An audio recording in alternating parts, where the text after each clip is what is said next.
Hello and welcome to knowledge zone channel. आज से हम पीआईबी की एक नई सीरीज स्टार्ट कर रहे हैं। इसमें हम जो भी डेली अपडेट्स आएगी पीआईबी की उसको डिस्कस करेंगे। तो आज हम जो डिस्कशन कर रहे हैं वो 27 और 28 ऑफ नवंबर की जो भी पीआईबी की इंपॉर्टेंट न्यूज़ है उसको डिस्कस कर रहे हैं। चलिए डिस्कशन स्टार्ट करते हैं। पहली न्यूज़ है लोक विरासत के बारे में। लोक विरासत ये एक फिल्म फेस्टिवल है जो कि बेस्ड होती है फोक आर्ट और पेंटिंग पे। तो इसकी शुरुआत 27 ऑफ नवंबर 2020 को की गई। अब जान लेते हैं लोक विरासत के बारे में। लोक विरासत एक फिल्म फेस्टिवल है जो कि फोक आर्ट और पेंटिंग पे बेस्ड होती है। तो लोक विरासत में यहाँ पर जो फिल्में शोकेस की जाएंगी वो 27 और 29 ऑफ नवंबर के बीच की जाएंगी।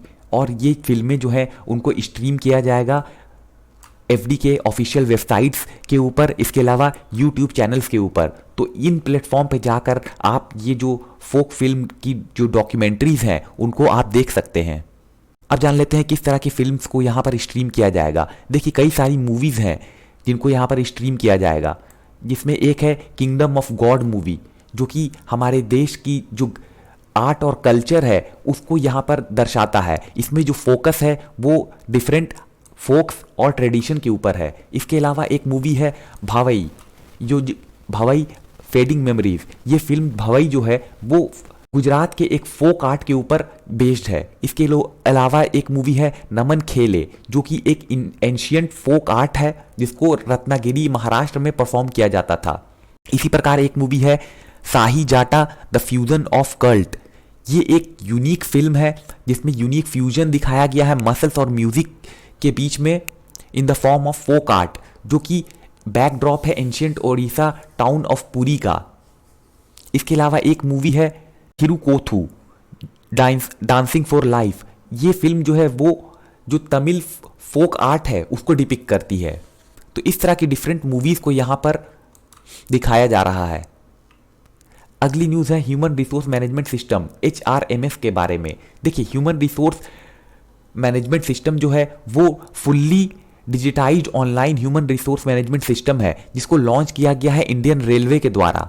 अगर HRMS की बात की जाए तो ये एक हाई थ्रस्ट प्रोजेक्ट कहा जा रहा है इंडियन रेलवे के लिए, ताकि यहाँ पर जो इंडियन रेलवे की जो प्रोडक्टिविटी है उसको इम्प्रूव किया जा सके। इसके अलावा जो एम्प्लॉय सेटिस्फैक्शन है उसको यहाँ पर फुलफिल किया जा सके। इसके अलावा इसका जो मकसद है वो यहाँ पर इम्प्रूव करना है इफिशियंसी और प्रोडक्टिविटी को रेलवे सिस्टम के अंदर। HRMS से देखिए काफ़ी ज़्यादा उम्मीदें हैं कि ये काफ़ी बिग इम्पैक्ट जो है वो यहाँ पर क्रिएट कर सकता है। इसके अलावा जो फंक्शनिंग है एम्प्लॉयज़ की वो भी काफ़ी ज़्यादा यहाँ पर इम्पैक्ट करेगा ये प्रोजेक्ट, ऐसा इसमें कहा गया है। अगली न्यूज़ है मोटर व्हीकल एग्रीगेटर गाइडलाइंस 2020 के बारे में।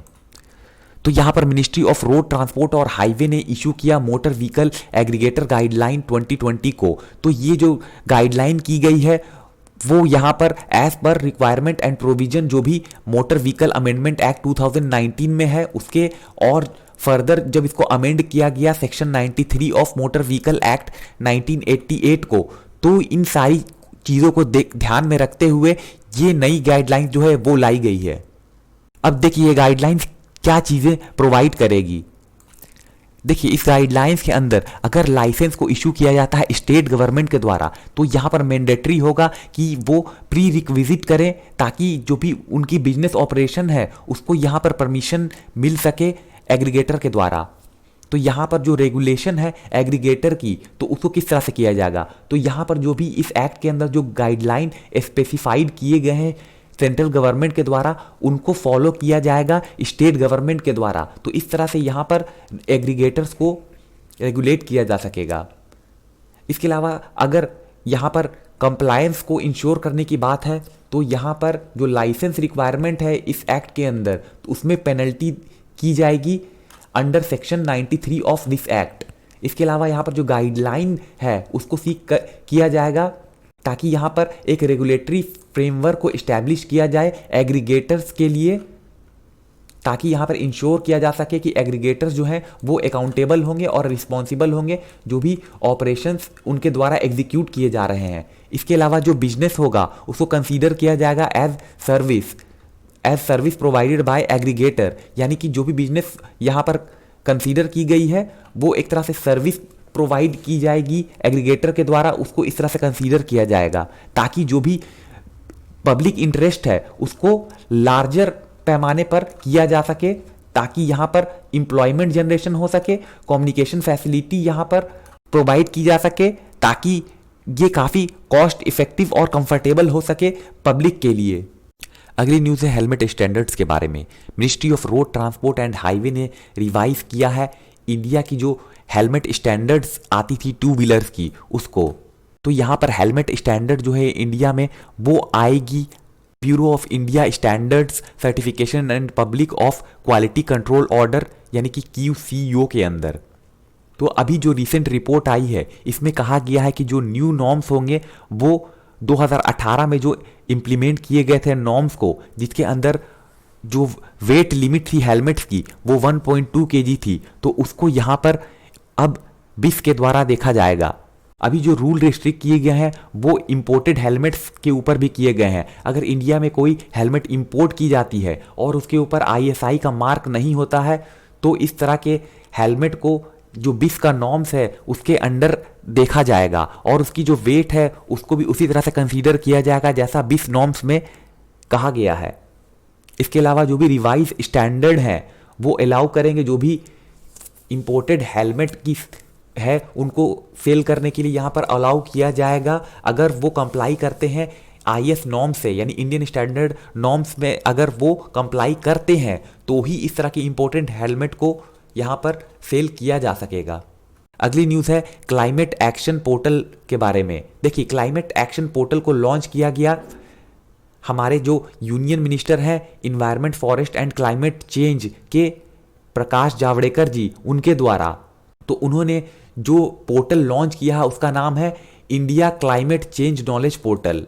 इस पोर्टल के बारे में जान लेते हैं। देखिए इस पोर्टल के अंदर डिफरेंट काइंड जो इंफॉर्मेशन है उसको प्रोवाइड किया जाएगा, जैसे कि किस तरह की क्लाइमेट इनिशिएटिव की गई है, इसके अलावा जो भी वेरियस लाइंस मिनिस्ट्रीज हैं उनके बारे में, ताकि यहाँ पर जो यूज़र्स हैं उनके एक्सेस को अपडेट किया जा सके इस इनिशिएटिव के अंदर। तो ये पोर्टल जो है वो सेक्टर वाइज एडेप्टेशन और मिटिगेशन एक्शंस को यहाँ पर कैप्चर करेगा और किस तरह की यहाँ पर कौन सी मिनिस्ट्री कौन सी लाइन मिनिस्ट्री इस पे एक्शन लेगी वो सारी चीज़ें यहाँ पर मेंशन होंगी। इसके अलावा जो अपडेटेड इंफॉर्मेशन है उसको भी यहाँ पर इम्प्लीमेंट किया जाएगा इस पोर्टल के अंदर। तो यहाँ पर जो नॉलेज पोर्टल है इसके थ्रू जो नॉलेज है उसको डिसेमिनेट किया जा सकेगा सिटीजन के अंदर, ताकि जो मेजर स्टेप्स है गवर्नमेंट की वो यहाँ पर नेशनल और इंटरनेशनल लेवल पर ली जा सके और जो क्लाइमेट चेंज इश्यूज हैं उनको एड्रेस किया जा सके।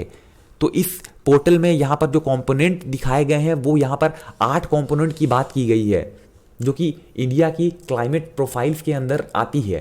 तो यहाँ पर एक है नेशनल पॉलिसी फ्रेमवर्क, दूसरी इंडियाज NDC गोल, इसके अलावा adaptation action, mitigation action, bilateral and multilateral cooperation, international climate negotiation report and public. तो इस तरह की सारी कंपोनेंट इसके अंदर है। अगर इस पोर्टल को एक्सेस करना है तो आप इस लिंक के ऊपर क्लिक करके या इस पोर्टल तक पहुंच सकते हैं। अगली न्यूज़ है नेशनल ऑर्गन डोनेशन डे के बारे में। कॉन्टेक्स्ट क्या है, 27 नवंबर का जो डे है उसको कंसीडर किया जाता है as national organ donation day के तौर पर इंडिया के अंदर। ऑर्गन डोनेशन के बारे में जान लेते हैं। देखिए ऑर्गन डोनेशन जो है वो यहाँ पर अवेयरनेस को रेज करता है ऑर्गन डोनेशन के लिए।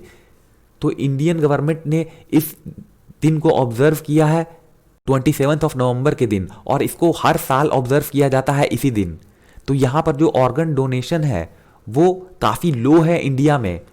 इसकी अगर संख्या के बारे में बात की जाए तो सिर्फ 0.65 डोनेशन होती है पर मिलियन पॉपुलेशन, जो कि काफ़ी कम है अगर उसको स्पेन और यूएस से कंपेयर किया जाए। स्पेन में देखिए 35 है, इसके अलावा यूएस में 26 है, जबकि हमारी कंट्री में एक भी नहीं है, यानी कि 0.65 है। इसके अलावा भी जो ऑर्गन डोनेशन है उसको अभी जो पैंडेमिक आया और लॉकडाउन आया उससे काफ़ी इफेक्ट हुआ है हमारे कंट्री के अंदर। इस तरह के जो डोनेशन होते थे उसमें भी अगर पैंडेमिक को छोड़ भी दिया जाए तो भी जो ऑर्गन डोनेशन की जो रेट है हमारी कंट्री में वो काफ़ी लो रही है इससे पहले भी। अभी जो डेटा रिलीज़ किया गया है all India institute of medical science के द्वारा यानी एम्स के द्वारा 2019 में, उसमें 1.5 से 2 लाख पीपल की किडनी ट्रांसप्लांट करने की यहाँ ज़रूरत है एनुअली, लेकिन अभी सिर्फ 8,000 यानी 4% पेशेंट इस तरह की किडनी को रिसीव कर चुके हैं, यानी कि काफ़ी कम है। इसके अलावा ऑलमोस्ट 80,000 पेशेंट को यहाँ पर लीवर ट्रांसप्लांट की हर साल ज़रूरत पड़ती है, लेकिन सिर्फ 1800 ही ट्रांसप्लांट अभी तक परफॉर्म किए जा सके हैं। इसके अलावा 1 लाख पेशेंट जो है उनको कॉर्नियल या आई ट्रांसप्लांट की ज़रूरत है हर साल, लेकिन सिर्फ हाफ ही इतने इसमें है जिनको अभी तक मैनेज किया जा सका है। इवन अगर बात की जाए कार्डियक पेशेंट यानी जो हार्ट से रिलेटेड पेशेंट हैं, तो उनकी जो यहाँ पर हार्ट ट्रांसप्लांट की रिक्वायरमेंट है वो ऑलमोस्ट 10,000 है, जबकि सिर्फ 200 ऐसे डोनर अभी तक मिल चुके हैं जिनकी जो मैचिंग है वो पूरी तरह से हो पाई है। तो काफ़ी कमी है इसके अंदर। देखिए, इसका मेजर रीज़न जो बताया जा रहा है हमारे कंट्री में अवेयरनेस की कमी, यानी कि पीपल जो है इस प्रोसेस के बारे में जानते ही नहीं है कि डोनेशन करना है या नहीं करना है। इसके अलावा काफ़ी मिथ भी हमारे कंट्री में एसोसिएट हो जाते हैं अगर कोई ऑर्गन डोनेट करता है तो। इसके अलावा कई सारे मिथ भी जुड़े हुए हैं ऑर्गन डोनेशन को लेकर के, तो जिससे कि ये प्रोसेस जो है वो काफ़ी हैम्पर होता है। इसके अलावा फियर काफ़ी ज़्यादा है, नन एक्सेप्टेंस है ब्रेन डेथ को लेकर के, रिलीजियस बिलीफ भी काफ़ी सारी है कि नहीं हमें अपना अंगदान नहीं करना चाहिए, हम मरेंगे तो हम फिर क्या लेके जाएंगे। तो इस तरह की चीज़ें काफ़ी जुड़ी हुई है। इसके अलावा अगर बात की जाए तो कुछ लोग जो अपना ऑर्गन डोनेट करना चाहते हैं तो वो खुद से रजिस्टर कर सकते हैं ऑनलाइन पोर्टल्स के ऊपर जाकर के। तो कुछ पोर्टल्स हैं जैसे कि national organ and tissue transplant organisation NOTTO, इसके अलावा regional organ and tissue transplant organisation ROTTO, इसके अलावा organ retrieval banking organisation ORBO. तो इस तरह के पोर्टल पे अगर कोई अपना ऑर्गन डोनेट करना चाहता है तो वहाँ जाके रजिस्टर कर सकता है, और इन फ्यूचर अगर वो अपना ऑर्गन डोनेट करना चाहता है तो कर सकता है। इसके लिए जो डिसीज्ड पर्सन है यानी कि जिसकी मृत्यु हो गई है उसके फैमिली मेंबर से भी यहाँ पर कंसर्न करना होगा। अगर उनका कंसेंट है तो ही यहाँ पर डोनेट किया जा सकता है उनके ऑर्गन्स को। अगर 2019 के रिपोर्ट की बात की जाए तो सिर्फ 3% पॉपुलेशन जो है 12 सिटीज़ के अंदर उन्होंने अभी तक रजिस्टर किया है इस पोर्टल पर जाकर कि वो अपने ऑर्गन्स को डोनेट करना चाहते हैं। तो संख्या काफ़ी कम है। तो ये थी आज की सारी news. Thank you very much for discuss.